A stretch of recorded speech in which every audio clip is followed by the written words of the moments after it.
I'm a bit of a VR newbie. I mean, I've obviously experienced VR quite a lot in the studios, but I've only just tried a gravity sketch for the first time Yeah. this week. So I need to give a shout out to those guys as well, because they hooked me up with a headset, and I spent an hour with a guy called Emil. I forget his surname, but he's Emil from Gravity Sketches. He was talking me through all of that stuff as well. Have you Yeah. guys played around with their tools at all? Yeah, also a little bit, but most of the time you just use it for reviews at the moment. Well, this was a thing that I was like, it's nice to look at, it's nice to experience the model.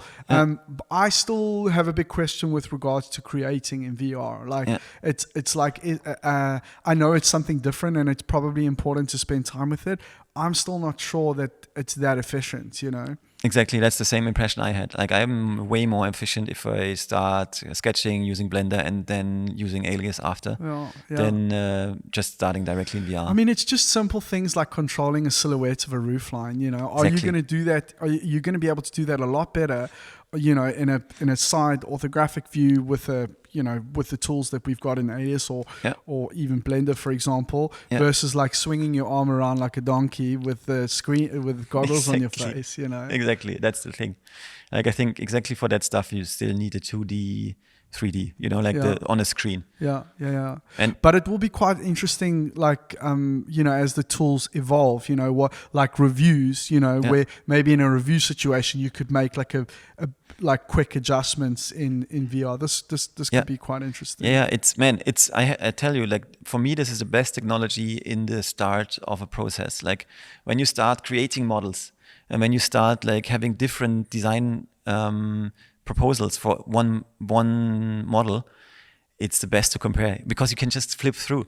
You can look at the corner and then it's like, okay, flip back to the other car, flip back. And then why is this car better on this corner? Yeah, and you couldn't even do that in physical, even if you had the 5 models you can't. next to okay. You can say, okay, this model seems to be better, but you can't really compare why is the volume better at that point. In an isolated area. Exactly. Yes, it's so much better to work faster. And man, if Porsche would have had that process, you could save so much money and time. Yeah. But of course, you would also lose a lot of jobs. Yeah, so, you would. And it's like, for me, it's a lot of fun, and it's also for our CEO, of course, because he's young and he likes this kind of stuff to work in. When he was amazed when we started first to use VR, because we just use it since a year now. Half a year now. Right. What is the culture like over there in terms of this whole like work-life balance? I mean, some people don't like to use this term, but is it very much like, is it expected that you need to give your soul to the company and the project? No, or no, not at all, man. Okay. Like, Lixiang is a very family-oriented company. My design VP he's even younger than me. He's like 3 years younger. 32 now. He has a child, family, and most of my Chinese colleagues have like a family, like children, when they're around 30, 35. So they want to spend also time with their family. And I think it's in my responsibility that my guys can leave on time the studio, because if I do precise directions, or if I give precise directions and do good decisions, they don't have to stay longer. This is something that's really fucking important to talk about, because I think this notion of like you've got to be on call all the time in the evenings, weekends, and all that sort of stuff, it doesn't necessarily happen all that much over here in Europe, but there are certain parts of the world where that's kind of commonplace. I think it's laziness, it's laziness in terms of organizing, and if your team are not able to get it done in that time, maybe you're going to have to fucking employ more people. It's that simple. Exactly. Because it's not linear anyway. So like, if you completely overstretch your team perpetually, eventually productivity slows down anyway, Exactly. So, and it will take twice as long. I think like one of the main responsibilities of the design director is to be able to judge how much workforce do I have, how much time would they need for this and that, and not to overstretch their capacities. Not to like make a nice work, like create a nice work environment is one of my tasks, so that my designers can work in a safe place. Dude, because it's that's just- what I didn't feel like I had at Porsche. Right. So and that's the thing as well. You know, it's like this notion of trying to like force people to stay somehow is like also such a dated model. Yeah. You know, it's like, why don't you fucking treat them? It's the whole Richard Branson ethic, you know, of like, you know, give your employees the tools to go wherever they want, but treat them so fucking well that they don't even consider it for a second. Exactly. That's the thing, and I think that's where we're going to, where we're heading to at the moment. And the more like studios there will be, and also like, you know, the big three new brands of China will also come to Europe. So there will be more jobs in Europe as well for designers, for young designers. And I think as soon as you have, you know, when I was finishing my studies, and I think the same with you, like jobs in car industry were really, really rare. Mm-hmm. But in the next 5 to 10 years, I think this will change a little bit. It will go down to be rare again, because I think there will be a lot of reduction into of the like big brands. They will be reduced to some which will survive this like next 5 to 10 years. But let's say the next 5 years, there will be a lot of opportunities for car designers. Why does it make sense for a Chinese brand to have a studio in Europe? Because they, of course, will want to be, as Tesla and all the other brands, international. Like want to sell all over the world. And to be an international brand, you have to sell also in Europe. And Europe is the fastest growing market in electric cars at the moment. So the growth rate here is crazy, even compared to China. Wow. And that's why Xiaopeng is there already. That's why NIO is here, or has just started to be here. And that's why Li will also come.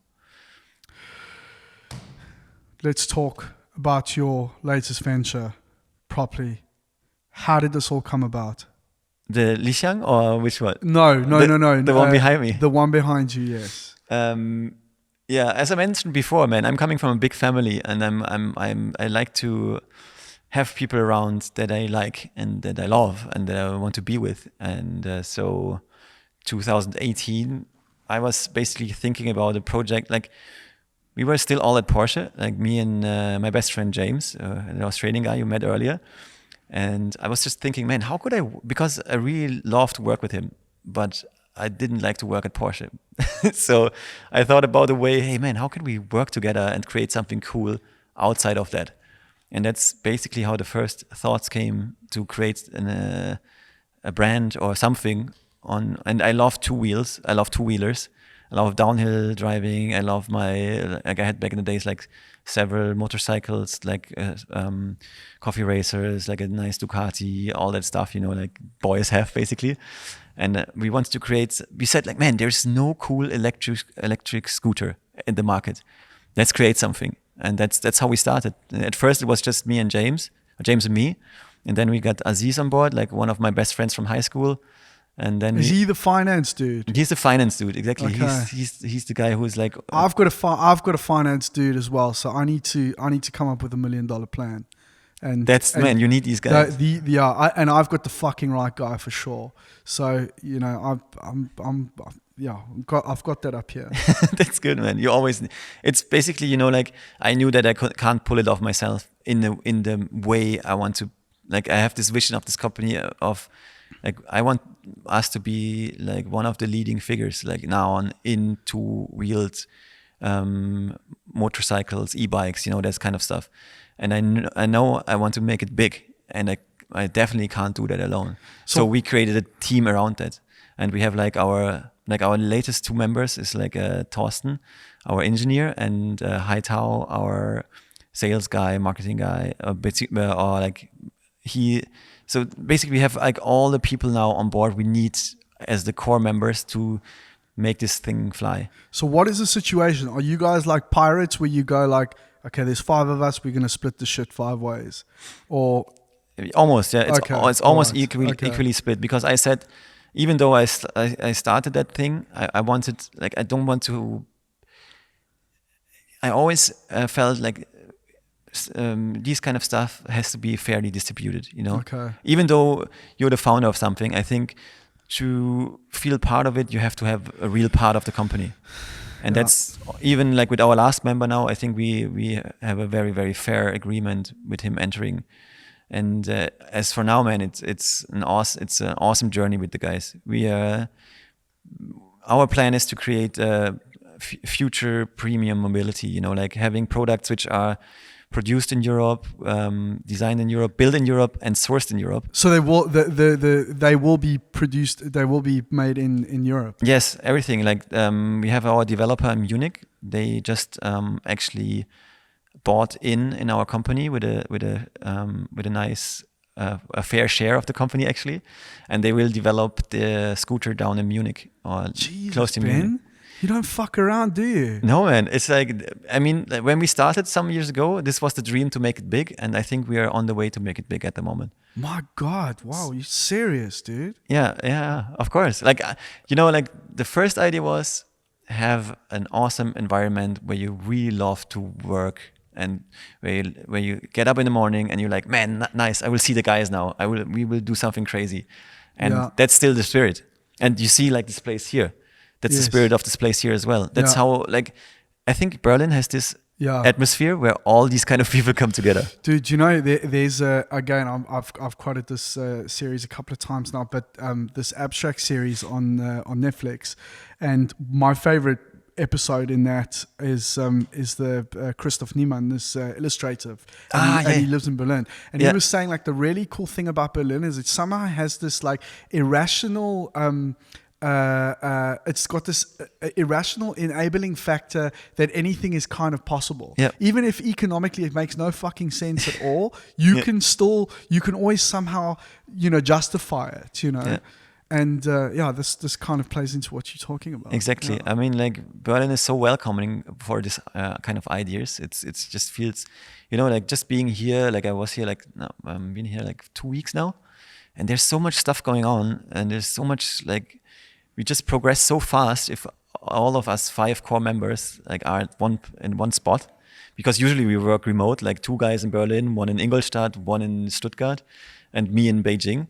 So it's kind of hard to get everything aligned. But as soon as you are, as all the people are in one spot, it's just like, it's like a rocket, you know. You just like, bam, and then we do this, and then we do that, and then this is next, and then this, for example, happens, like our spontaneous meeting today. Yeah. It just feels great, actually.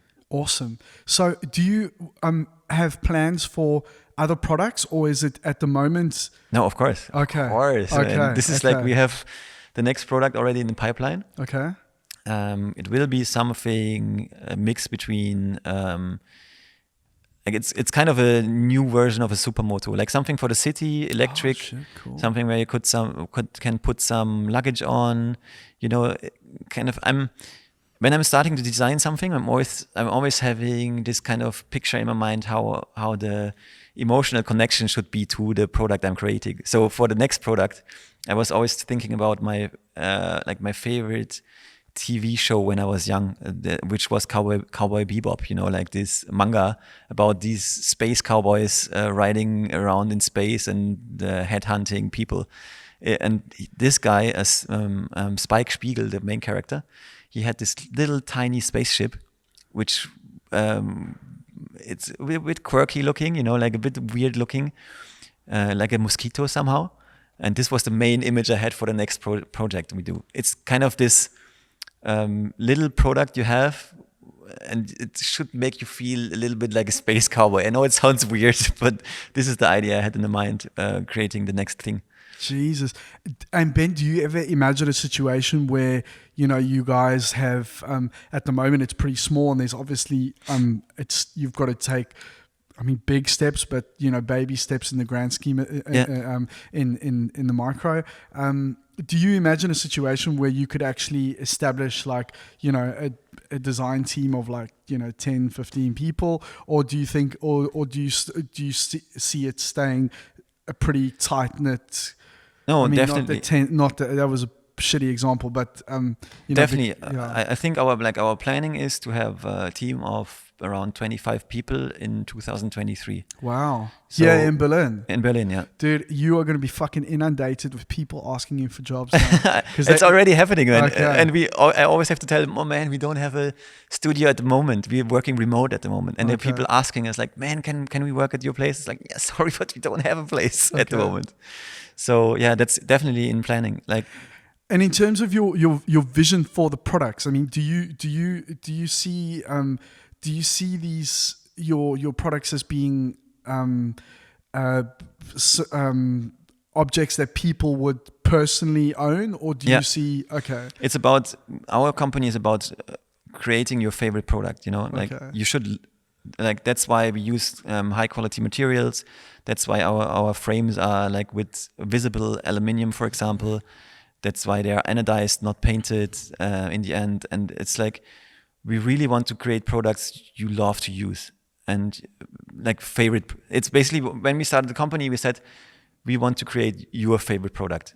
And that's on every product we create, that's our credo or our thing we have in the back of our minds. So basically, when you, like back in the days, used your iPhone and you really loved to, or your MacBook Pro, you know, like you. Yeah, where you gave a shit about it, actually. Yeah, exactly. When you're like, oh man, it feels so nice. And it's like, and I think with mobility products, it's way easier because already, especially with two-wheelers, you have an emotional connection to that kind of product. Yeah, you know? Yeah. And if the quality is right, and if the driving performance is right, and if it just like looks nice and feels good, it's very easy to make an emotional connection. I mean, that's the same thing Porsche uses for four-wheelers, you know, for like cars. Yeah. They're just very well-made products, and you instantaneously have this emotional connection to it. Mm-hmm. And that's what we're trying to create with Naon. So does that mean that they're going to be super expensive? No. No, because you, as I told you earlier, I'm coming from a poor family. It's like I have 3 brothers and 3 sisters, so I have to buy one of these for all of them. So I don't want to be poor. Okay.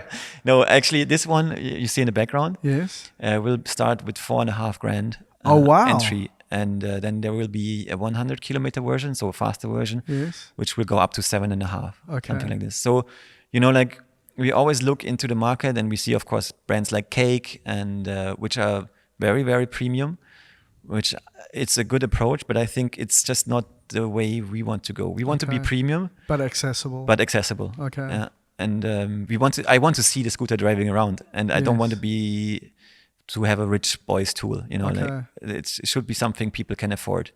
Okay, aspirational for the average person. Yeah. Exactly. Okay. Exactly. And what does your model look like in terms of like distribution? You know, are you guys going to have dealerships, or is it going to be like online ordering? No, we have of course our direct sales model. Like, actually, that's, man, like it. Sometimes I feel like my life is kind of scripted, you know, because there's too many coincidences.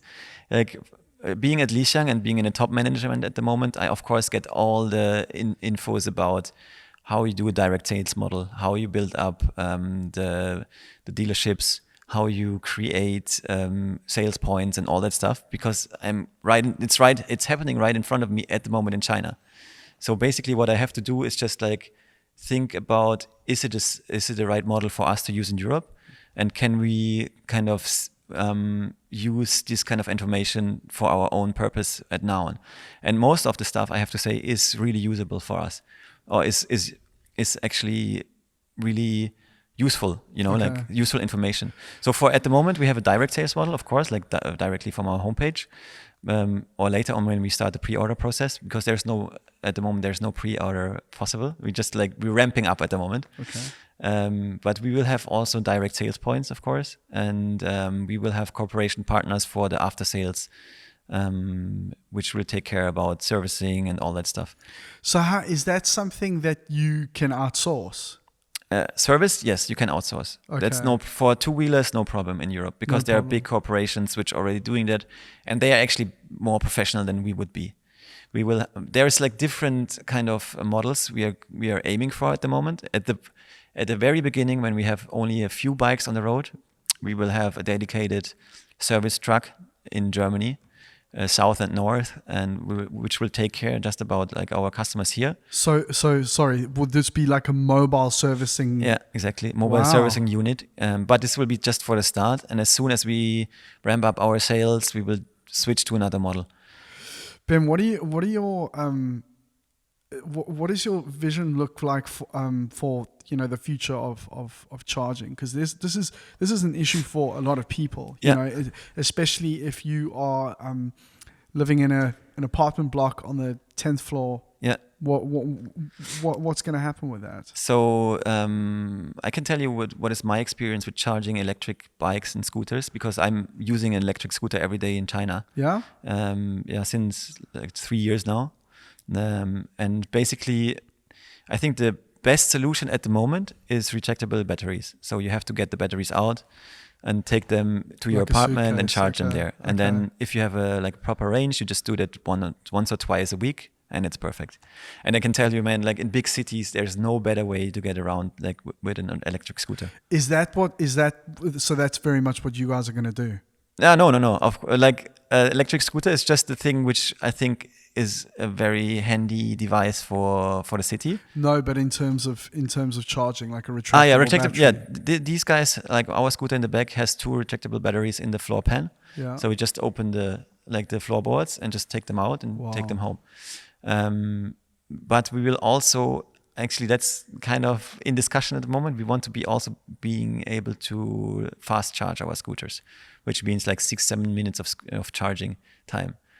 This could also be a thing in the future. This will be definitely a thing where the car industry is going for, like super fast charging. What are the big challenges with that? It's basically just the battery manufacturers and the batteries supply. Okay. So I can't tell you at the moment what we have. No, that's okay. I don't. For me, it's totally obvious. Like, why isn't there a fast charging option? I'm not talking about you specifically, but just in general. It's like there's kind of there's 2 different options in terms of also paying for the charging as well. Like, why isn't there just a fast charging option? It's about the quality of the batteries, and like that's the answer to the question. Like the Neo, like all these other companies which have electric scooters at the moment, they don't use automotive grade batteries. So there could be a trick to make the fast charging possible. Actually, one of our goals is to have that on board when we start this thing. What do you mean they don't have automotive grade batteries? There is a difference between like the voltage you can push into a battery, or like the amperes. Yeah. And this, like the capacity of the batteries at the moment on the market is just not there. You could use modules from cars, like car module batteries. Mm-hmm. And that's actually our big plan. So okay, right. Ben, I spoke to a guy around Christmas time called Roger Atkins, who is, I don't know if you know who he is, but he's he calls himself an expert generalist. Yeah. He's a brand ambassador for Rimac and nice. various other companies, but he's like Mr. EV. He goes around speaking to various different people about the technology, about the car companies, about the future, environment, life cycle, all that sort of stuff. And he loves electric vehicles. Yeah. And there's a lot of people that are cynical about them because of the obvious thing of, like, for example,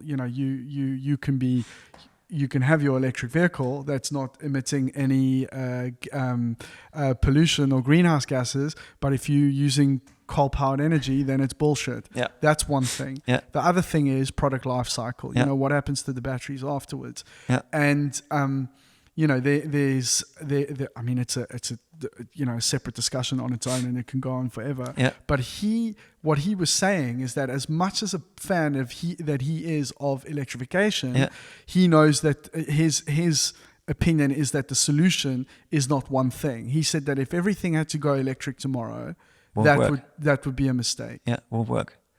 That's why you have also like the e-fuels, like Porsche is developing e-fuels now. Also the guys here, actually, Max Funk, the guy who offered us the place today, he's also having a venture for e-fuel. So there's like a big demand for that as well. Jesus, wow. And, like of course there will be different solutions, and what we do with Naon is taking care of the problem of what do you do with the batteries afterwards. You know. So what do you do with the batteries after? Actually, we have the batteries afterwards.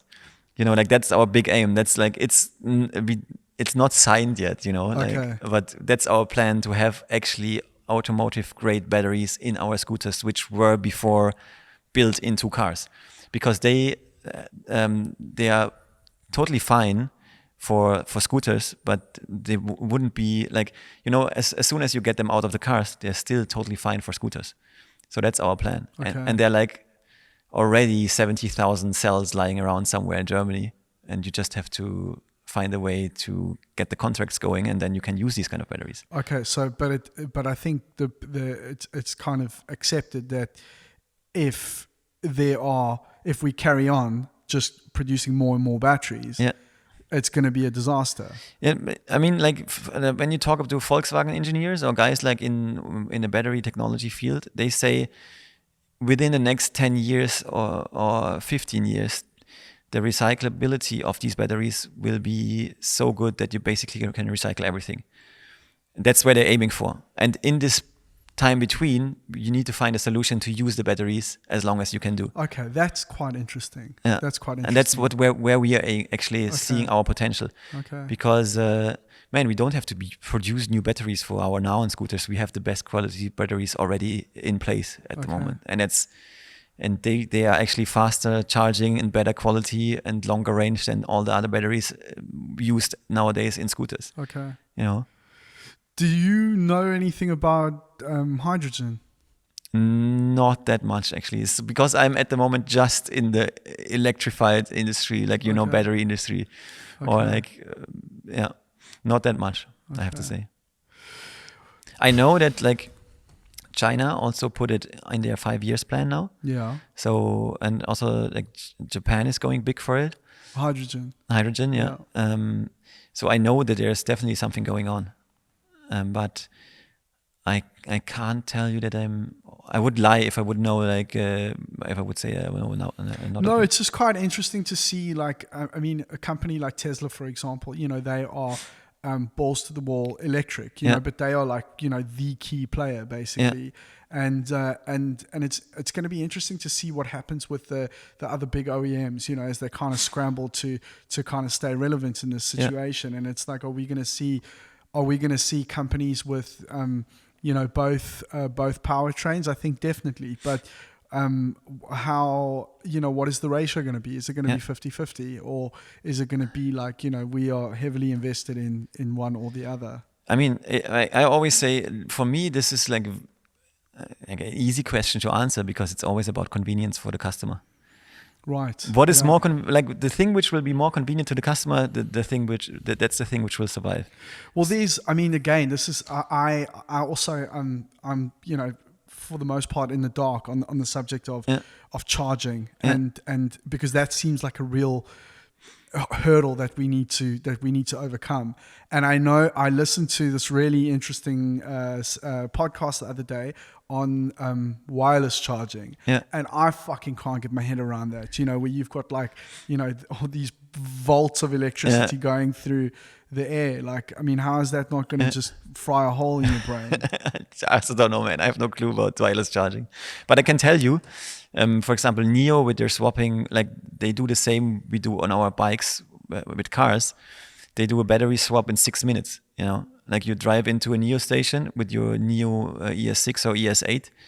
You have a 1,000-kilometer range in the pack. Like, they have the 120 kilowatt modules now. Yeah. So that's almost 1,000 kilometers range. 6 minutes swap. Like, I think all the customers' concerns are cleared by then. You know. Oh yeah, totally. Because you can. I mean, that's.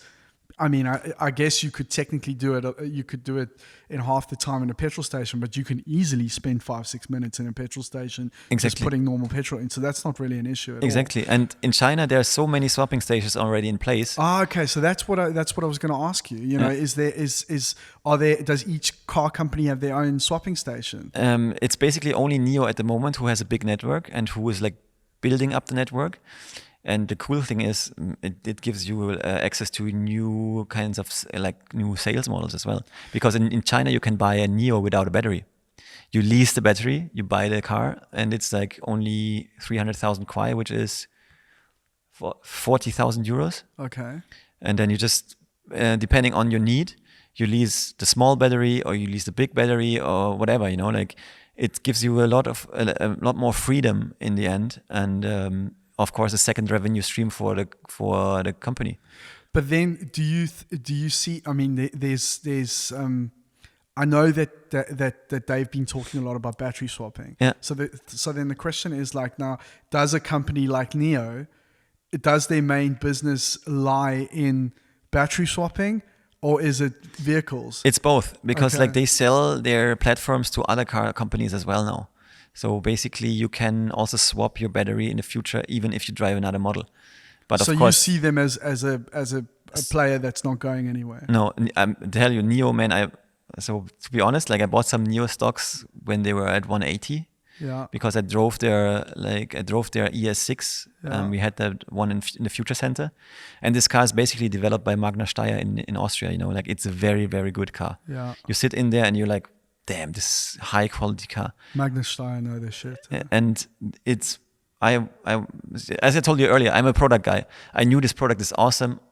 I like this company. I won't make the second mistake again, not investing in Tesla like I did 10 years ago. Okay. So I put all the money I had in Neo 2019, I think, end of 2019. Jesus, wow. And man, this worked out quite well. I can tell you. So Fucking hell! If that's not an advertisement for Neo, then I don't know what is. Yeah, and I can tell you the quality of the products Neo is doing, Li Xiang is doing as well now as well. The level of Chinese car companies is just rising steadily, and it's fun to be part of that actually. To come from this I really like to work at these underdog places. Man. Underdog. It's really cool. Yeah, it's really, really cool. And we can talk about this fucking forever, and we've got a limited amount of time. But in the shortest way possible, in terms of Naon. Yeah. Is that you're pronouncing it Naon or Naon, whatever. Okay. German pronunciation would be Naon, and Naon is also nice. Okay. Is it an acronym for something? No. Okay. It's just how we came to that name. We said okay, everything we do is always a little bit connected with emotion and with creating characters and creating this. Actually, we said, okay, a person who would be born 2020 or 2021 and who would live in the future, what kind of name would this guy have? So it's basically a persona. Okay. So we created Naon as a guy, or a girl, and it's almost like a manga character. It's always like a manga character, exactly. It's like this kind of future persona living in this awesome city. It's basically about embracing the future. It's like when I say I like to create the future, it's not something I learned somewhere. It's not like a marketing sentence. It's not like a marketing, yeah. It's really the stuff I want to do. No, that's why I said to you early on, and I mean, that's some real shit. You really feel like that. It's not just some marketing person said you should really say this on camera. Exactly. I mean, that's all us guys in the industry, I think. Yeah, all of us. It isn't. I mean, I'm kind of I dance between the two. I mean, I also like retro shit, Yeah, So, same. Yeah. But I really, I've got to be honest. If I'm totally transparent, it's especially as a parent, it's very difficult not to be cynical about what the future looks like. Yep. And climate change is a real fucking thing. Yeah. And the thing that is angering or frustrating for me is when every single car company in the world is jumping up and down saying oh yeah, we're saving the planet because we're turning our whole fleet into electrification. this is fucking bullshit. Bullshit. And that's kind of like why I'm always cynical about everything. But Yeah. I mean, I was really I spoke to Stefan Itterborn, the founder and CEO of Cake, and he was like very honest about all of that. And he was like, right now, the sustainability of batteries and the product's life cycle, whatever, is not brilliant. And of course, if you are using coal power to charge your electric vehicles, then that's reality at the moment. But he's like, but the trajectory over the next 10 years is moving a lot closer to a fully sustainable model. Exactly. And he's like, that's where things, that's where the opportunity lies for us to genuinely make a difference. But I just really appreciated his honesty, of course, his transparency. And he's like, just because I've got something electric, it's bullshit to say that I'm saving the world, and I really appreciated this. Actually, exactly. That's always where we are, because we have also like a father of two kids in our company, Heitau, or Lionel Heitlauf. We are really trying to make this thing sustainable as possible. But also, of course, we have I have Stefan Itterborn always inside, I know what this guy, I know him as well. And I always also see what the guys are doing at Cake. I know that they first produced in Asia and then shipped the bikes over to Europe. And this is not sustainable at all. Yes. But I know that the next step, because they had to run their company. And they had to start, that's exactly, they had to point. start. And now they are building the factory in Sweden, which is super sustainable. And actually, we are also always in between, okay, we have to run this company. We have to make money to create products. And maybe in the beginning, it's not the most sustainable, but we're aiming to be sustainable in the future. Okay. And it's exactly the same like Stefan would say. It's a trajectory, into the future. Yes. And of course, man, best would be we have only solar energy powering our battery packs, and we have actually we have more nuclear power, not less nuclear power. It's it's sometimes we're not really thinking the stuff through we're doing, especially in terms of electrification and all that stuff. Where do we get our power from? Yeah. I mean, this is like a really big thing, and I just it's why I'm always so cynical about all these things, So and I also feel so uneducated on it all, I mean, on the grand, your average person will go I know quite a lot, but the reality is I really don't, because the problem is so complex, and you can't just look at the fact that, okay, I'm not polluting my immediate neighbor environment because I've got a powertrain that doesn't emit gases. But you have to look at the whole product life cycle. Exactly. And this is something that people don't, not only the product life cycle, but also the the external components, the logistics of that's why we, for example, said we will produce and source in Europe, because the amount of carbon dioxide you have on your product, just shipping it in a container from China to Europe or the other way around, is massive. Enormous, man. On a car, it's 160,000 kilometers already you have on an electric car when you ship it from America to Europe. It's super stupid to ship cars around. But dude, this is where you realize what a fucking genius Musk is, where he was this is why I love this guy, because it's I mean, I'm sure on a personal level, it's, there's some things that are not very nice about him, but I mean, when when when people are going the Model X didn't sell really well this quarter, and you but then you wake up and you read in the news, actually the guy's building a factory down the road so that he, you don't have to transport his products all over the world. And before you know it, the fucker's built this infrastructure all around the world that actually it's a local company everywhere. Yeah. And he's just always looking 20, 30 years into the future. Exactly. And was something that I never really fully appreciated about him, Yeah. And I think that's why they've got this, this dedicated fan base. It's not just the fact that they've got a a very minimalistic interior, and it's like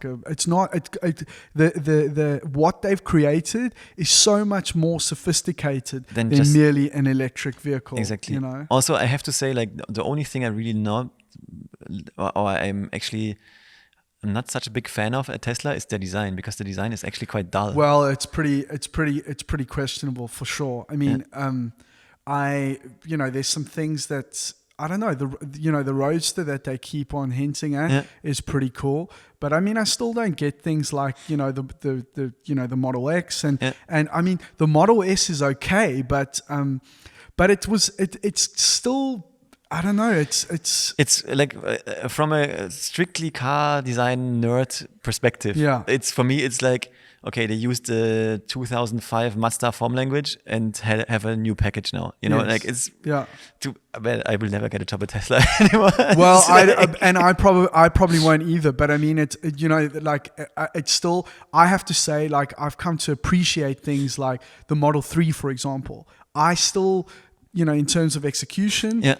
The front end is like, I'm not really a big fan. Yeah. I would still love to have one. And because I love the whole thing. Yeah. And there's elements of it, like if I looked at the car from the rear end, it's quite nice. It's quite attractive. Yeah. I quite like the fact that it doesn't have, the signature blade and all that sort of stuff. And they've kind of stuck to their guns on that. But I mean, if I look at the Model X, it's not really something, I don't know what the fuck that is. It's supposed to be an SUV.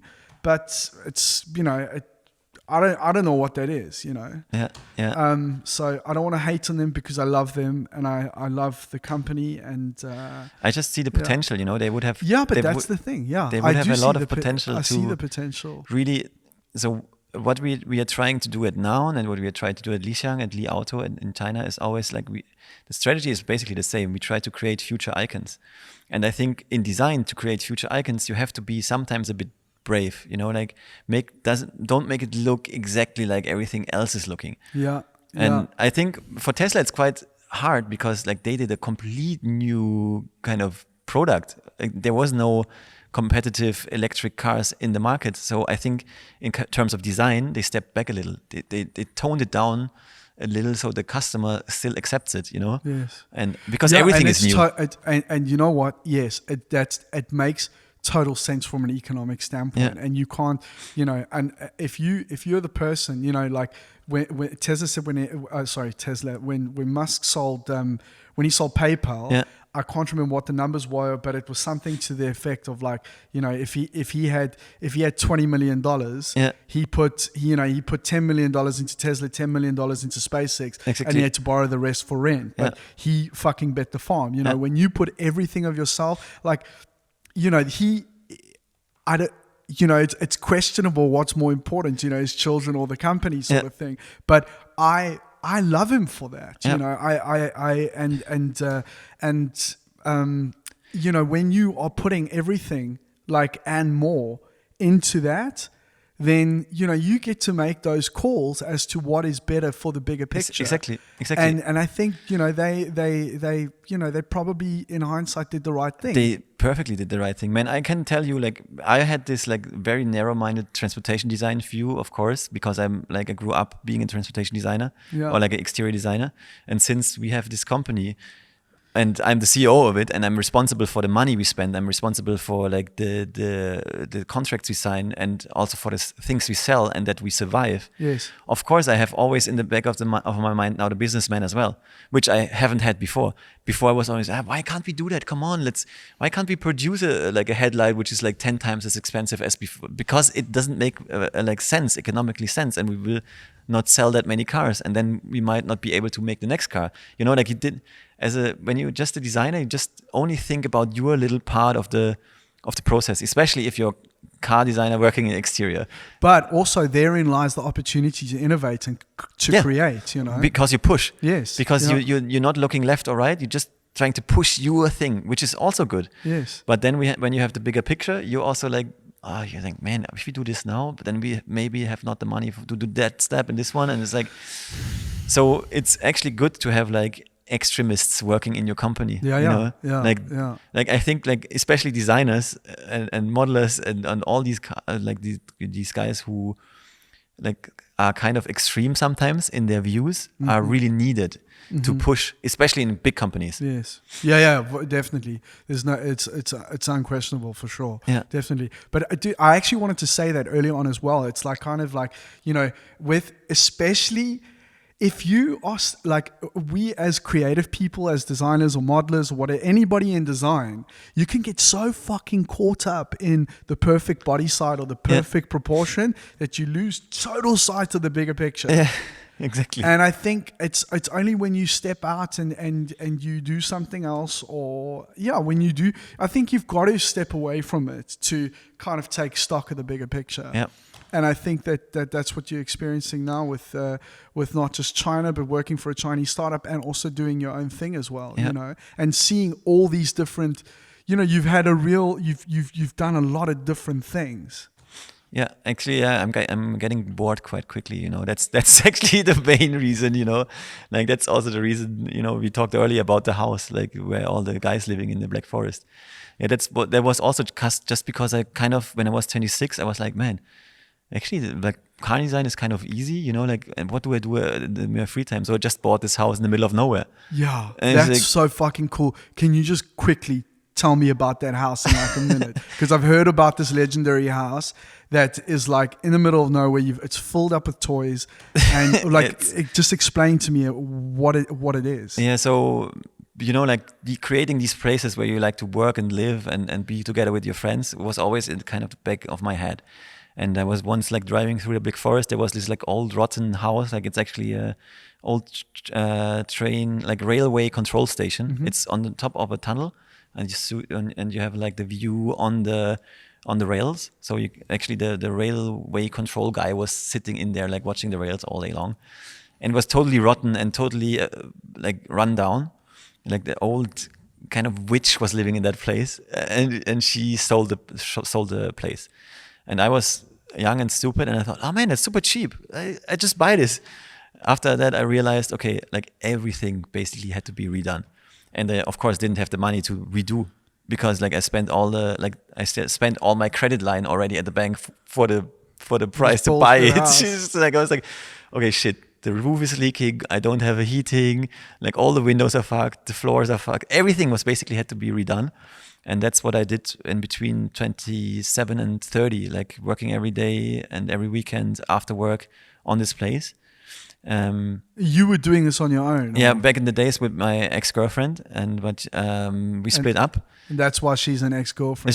That's why she's because you put her through that. Exactly. She had to suffer one winter without heating, without windows, having to shower outside in front of the place, you know. And it's like, I think it was a bit too much in the end. But then I ended up being able to live in this great place without neighbors, with a lot of space. And I was like, man, I actually could ask my friends to move in. And so the first guy who moved in was Fabian Schmölz, one of our designers at Porsche as well. Mm-hmm. Then later on, also your friend Hardy moved in. Shout out to Hardy. And hey Hardy, and he actually created the Hardy hut or the Hardy mansion, the tiny house next to the big house where I'm living when I'm visiting Germany. He's quite a handy fucker though, man, isn't he is super talented. He's like fucking changing suspensions on cars, and he's building like, you know, bricklaying and all sorts of shit. The thing is, when he moved into and the his house, leather as well. He's like making like leather handbags. He moved into the house and he created like the Hardy hut and built like a bed frame, everything like super neat, you know, like very nice. And at the same time bought a house in England and was working at that place parallel to working at my place, you know, like super cool guy, super handy. Wow. And very, very talented with his like craftsmanship. He was the guy that was telling me, because I'm like I love 911s. Yeah. But I also love BMWs. Yeah. And he was saying to me, Sam, don't fucking buy a 911. Buy an E30. Yeah. And he was telling me about, because do you have one or James has got one. James has but there was a couple of guys that had. Yeah. I had also E30 touring, but it was like basically a car I had to look after for a friend, because my friend was living in China back in the days, and he gave me his E30 touring to look after it. And yeah, man, E30s are awesome. Like this is like my childhood's dream car. Okay. So what E30 should I get then? Um, I know what I would like. Obviously, an M3 is not going to Yeah. happen, but then you've got the 318 IS, which I believe James had one, but But- he had a different engine in there, right? yeah, he had a E36 engine in it, like a 2.8 liter E36 engine. How is it possible to get that homologated in Germany? Easy, man. Yeah? It's actually not too hard. Okay. And this car was awesome, man. We drove past masters with it. So what would you It's spend on really, a really build good. like that, for example? Roughly. Something decent. Could you do it for 30 grand? Easy, man. Yeah? Easy, half of the money, I think. Yeah? Yeah. Okay. That's it. I think driving wise, this car is super, super nice. I love And to also drive there's this car. so many spare parts and it's Yeah. easy to change everything, and a Yeah. lot of the new stuff, like for example, I know the steering column as well is not that great, Yeah. but you can put an E46. James had that. Yeah, exactly. So James did all that. If you have questions, just go later and we ask I'll speak James. to James. Okay. And check his Instagram account. Like I saw it last night. I was stalking you guys. Yeah. He I was has like, like- who's this James guy? Yeah. Man, this car was great, but he sold it Okay. because he has 2 other big projects. I now. know. I was going through it last night, and he's like, "This car's in Mobile," and I'm like, "Fuck!" What did he sell it for? Gee. I think 15 or something, not so much.